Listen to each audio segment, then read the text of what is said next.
বলছি আমি একটা ভিডিওটা নিচ্ছি। ব্রহ্মচারী স্কুলটা কোথায়? দাঁড়াটা। ব্রহ্মচারী নামটা ব্রহ্মচারী মানে কেন বল? ব্রহ্মচারী নামটা কেন হয়েছে বল? হুম, মানে আমাদের 25 বছর পর্যন্ত ব্রহ্মচর্য পালন করা উচিত প্রত্যেক মানুষের। সেইখান থেকেই ব্রহ্মচারী স্কুলটার নাম দিয়েছে ব্রহ্মচারী। কিন্তু জীবনে ব্রহ্মচারীর কি কর্তব্য? হ্যাঁ, ব্রহ্মচর্য দত্ত। তো সেখানে ব্রহ্মচর্যের ব্রত কিছু শেখানো হয়নি, নামে দিয়ে দিয়েছে ব্রহ্মচারী। আবার ওটা আরএসএস পরিচালিত স্কুল। হ্যাঁ, দারহাটা ওটা আরএসএস পরিচালিত স্কুল, গ্যারেন্টি দিয়ে দিলাম আমি। ওদের ড্রেসটা একটু গেরুয়া টাইপের তো।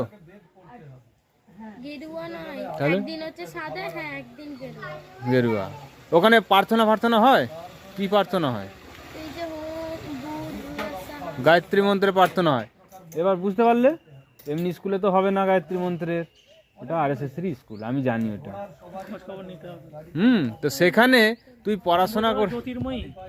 হ্যাঁ হ্যাঁ হ্যাঁ হ্যাঁ, তুই সেখানে পড়াশোনা করেছিস কি রে? সেখানে পড়াশোনা করেছিস, তাহলে পড়াশোনা করে কি তুই শিখলি বল? ধর্মের কি শিখলি?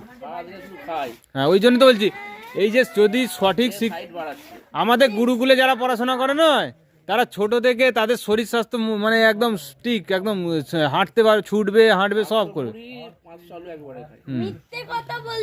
এ ব্রহ্মচারী স্কুলে পড়েছে, তার মধ্যে শোনো না কথাটা, আমার সবচেয়ে খারাপ লাগছে এখানেই এই কথাটা। কেন খারাপ? তুমি আমার কথাটা শোনো আগে। সবচেয়ে খারাপ লাগছে এখানেই, এটা আরএসএস বলে হচ্ছে এরা দেশের ধর্ম সংস্কৃতি নিয়ে এরা প্রচণ্ড উদ্যোগী, এরা রক্ষা করছে। তাহলে তার সেই ছেলের সংস্কার এইরকম হয়েছে, মানে এর ভুঁড়ি বেড়ে গেছে, এর মধ্যে খাদ্য খাবার ঠিক নেই। হ্যাঁ, একটা প্রশ্ন করলাম যে আমাদের ধর্মগ্রন্থের নাম জানে না, কিচ্ছু, মানে কি শিখিয়েছে সেখানে?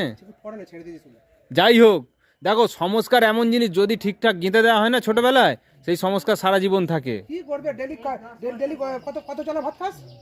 আমি ভাতই খাই না। হ্যাঁ, আরএসএস কিছু করে না জাঙ্গিপাড়া না, এটা তো একটা স্কুল, ওদের স্কুল, বিদ্যালয়। 1 বছর পড়েছিস মাত্র? ও আচ্ছা আচ্ছা, 1 বছর পড়েছিস, তাহলে ওই জন্য অতটা বেশি। তাও খাদ্য খাবার নিয়ে ওরা কিছু বলে না। আরএসএস স্কুলে খাদ্য খাবার নিয়ে কিছু বলে না, ওরা মাছ মাংস ডিম সব খেতে পারে ভাই। না বলে বলে কোনো তেলের জিনিস খাবার ওখানে যাবে না, চিড়ে ভাজা শুকনো বাতাসা দিয়ে মুড়ি, হ্যাঁ, বাতাসা জল দিয়ে মুড়ি খেতে হবে। আর এই মাছ মাংস ডিম খেতে বারণ করে? সব বারণ করে। আচ্ছা, শুধু বলবে ফল খেতে, মাছ মাংস ডিম খাবে না। ডিম খেতে পারো, প্রোটিন যুক্ত মাংস। ডিম খেতে পারো, ডিমও খেতে পারবে না। ডিমটা কি সেটা জানে? বলে মাংস খাবে। ডিমটা রজ আর বীর্য আছে, রজ বীর্যটা খাওয়ার জিনিস কোনো প্রাণীর, তার মধ্যে হাই হাই প্রোটিন বাইরে থেকে কেমিক্যাল ঢুকিয়ে দিচ্ছে। একটা মুরগি বছরে অরিজিনাল যে পোষা মুরগি হয়তো 20টা যদি ডিম পারে, ওখানে 250 থেকে 300টা ডিম পাড়াবে ওরা, কেমিক্যাল ঢুকিয়ে ঢুকিয়ে। হ্যাঁ, তাহলে সেটা স্বাভাবিক জিনিস? মানুষের রজবীর্য কেউ খেতে পারবে? মুরগির রজবীর্য খেয়ে নিচ্ছি আমরা, সেটা ভালো প্রোটিন আবার। হ্যাঁ, এইটা শিক্ষা তোরা বলেছিস স্কুলে? হ্যাঁ হ্যাঁ, তুই জানিস না, শিখে রাখ, কোনোদিন ডিম এসব খাস না যদি বাঁচতে চাস। মাছ মাংস সব বর্জন করবি।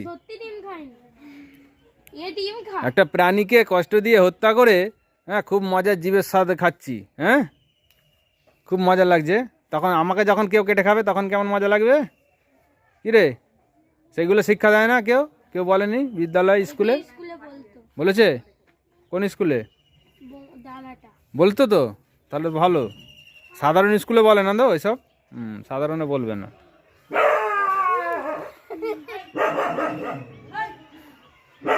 যেমন কর্ম তেমন ফল, কি বুঝলে? যেমন কর্ম করো তেমন ফল পাবে। তুমি যদি কাউকে কষ্ট দাও, তোমাকেও কিন্তু কষ্ট পেতে হবে।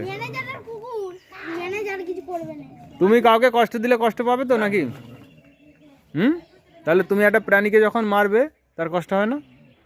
ছালগুলোকে ছাড়ানো হয় যখন মুরগিটার, দান যদি লাগলো তো এইটুকুন পায়ে লাগলো, তাহলে একটা প্রাণীকে যখন মারা হয় তার কত চিৎকার করে, কাঁদে। তারও মা আছে, তারও বাবা আছে। তাহলে মানুষ হলে মানুষের মতন হতে হয়, শুধু মানুষ হয়ে দুটো পা নিয়ে হাত নিয়ে ঘুরলে হবে না। মান আর হুঁশ দুটো নিয়েই মানুষ। আমরা পশু নয় যে পশুকে খাবো। তাহলে বাড়িতে গিয়ে বলবে, এগুলো বাড়িতে বলবি যে মাছ মাংস আমাদের খাবার নয়, তাড়াতাড়ি এগুলোকে বর্জন করো, ছাড়ো। আমার শরীর ভালো থাকবে, মন ভালো থাকবে, আমি ভালো মানুষ হব। আর খাবার ওই রাজসিক আহার করলে আমি রাজসিক হয়ে যাব, চঞ্চল হয়ে যাব, আমার মধ্যে মস্তিষ্ক বিকৃত হবে, পড়াশোনায় মন লাগবে না। সাত্বিক আহার করলে মন শান্ত হয়,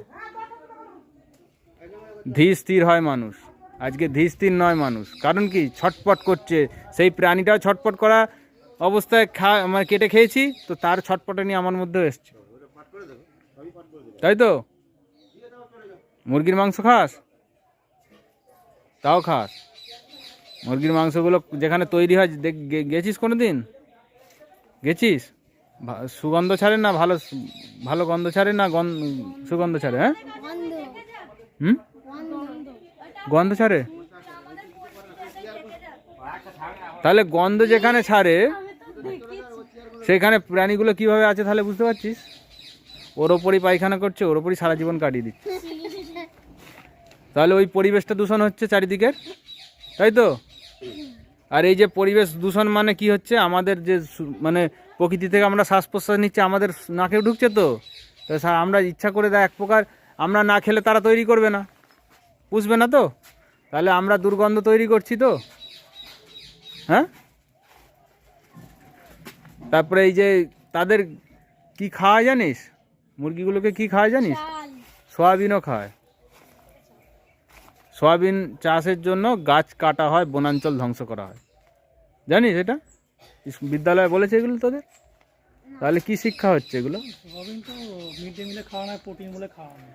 সয়াবিন চাষের জন্য বনাঞ্চল ধ্বংস হয়ে যাচ্ছে, বড় বড় বনাঞ্চল পুড়িয়ে দিচ্ছে, পুড়িয়ে নতুন চাষাবাদ হচ্ছে। মুরগি পালন, গরু যেখানে পালন হয় তাদের খাওয়ানো, খাদ্য তৈরি করার জন্য, সেই সব প্রাণীদের জন্য। তাহলে তোরা বাঁচতে পারবি? আর ওই শোন, এই যে গরম এবার আসবে না, দেখতে পাই কত গরম, বাইরে বেরোতে পারবি না আর। কেন হচ্ছে এগুলো? এসি লাগাবি? এসি লাগালে তুই কি ঘরের মধ্যে সারাদিন বসে থাকবি? বাইরে বেরোবি না? মাঠে চাষ করবে না কেউ? খাবি কি? এসিটা কোনো সমাধান নয়। এসিতে আবার দূষণ বাড়বে, এসি থেকে দূষণ ছড়ায়। তাহলে এইগুলো বিদ্যালয়ে শেখানো উচিত ছিল আমাদের। আরে মাস্টাররাই তো খাচ্ছে তেরে ফুঁড়ে, আর মাস্টাররা কি শেখাবে? তাদের কি সংস্কার আছে? দেশটা পুরো ধ্বংস হয়ে গেছে। সয়াবিন হজম করার মতো কোনো এনজাইম উৎসেচক তো আমাদের মানব শরীরে নেই, তবু আমরা সয়াবিন খাওয়া উচিত নয়, খাই না তো আমরা, বুঝছিস? আমাদের বাড়িতে কোনোদিন হয় না। তাহলে ওই জানার পর থেকে না। এই যে ঘরে ঘরে ক্যান্সার হচ্ছে, কেন হচ্ছে? হচ্ছে না পাড়ায় পাড়ায়? কেন হচ্ছে? হ্যাঁ, খাবার, মানুষের খাবার ঠিক নেই, পরিবেশ দূষণ হয়ে গেছে। আর কেমিক্যাল সব এই সবজি, তাহলে আলুতে সব রাসায়নিক দিয়ে চাষ করে ফেলছে। কোনো জৈব সার দেয় কেউ? খোল দেয়, গোবর দেয়? হ্যাঁ, তাহলে বাড়িতে বলবি এগুলো, বাঁচতে চাস যদি। আর যদি তাড়াতাড়ি ফুটতে চাও তো মানে তাড়াতাড়ি আরো খেয়ে যাও যত পারো।